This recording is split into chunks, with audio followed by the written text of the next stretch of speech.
Urabona tuko turatera amavoka ni ibikorwa rusangi vya bose kugira ngo igihugu kibandanye cifata neza gishajije ku mpande zose. Yesa. Nkuko bibora ni ku mashuri ya Gatabo niho ibikorwa rusangi ko birabera gutera amavoka. Ndibaza ku bahazi murahazi. Abahazi murahazi. Yesa ibi ni ibikorwa rusangi. Gutera amavoka. Ni gutera amavoka kugira ngo ca gihugu cifate gishajije gifise ivyamwa. Yesa. Turiko dutera amavoka nkuko naye bamenyesheje ni ibikorwa rusangi vya bose. Nkuko mubibona ibi ni ibikorwa rusangi. Ni ibikorwa rusangi vya bose. Yesa. Yesa ibikorwa rusangi vyabandanije turi ku musozo wo kubirangiza. Yesa.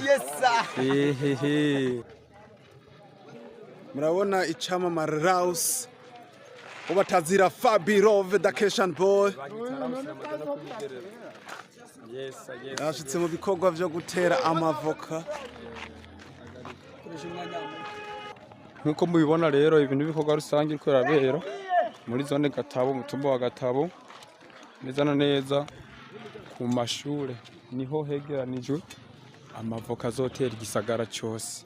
Kanya gato ingenda yabereke uko amavoka angana. Nkuko mubibona rero aha niho amapikinyeri y'amavoka yegeranirijwe azotera izone yose ndaza murabibona.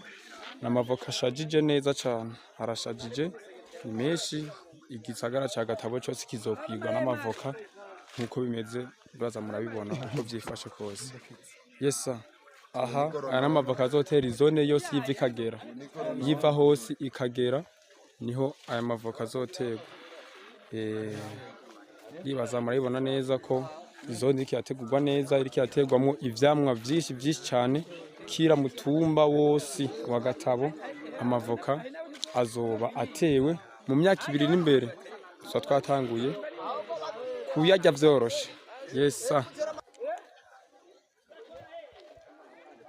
nkuko mubibona rero naje nahigereye ku bikorwa rusangi aho vyariko birabera mu Gatabo. Two turagwiragiza amavoka mu mitumba yose kugira ngo izone izobe hishajije mu myaka 2 iri imbere. Turya amavoka twitereye twege nyene amavoka ya kijambere. Thank you sana ku bakozi wanje kinyamakuru citwa Rausi. Ndababwira mu bandanye munshigikira mufyo nda subscribe kuri YouTube, munakore na share, like na commentaire. Thank you sana bafara banje.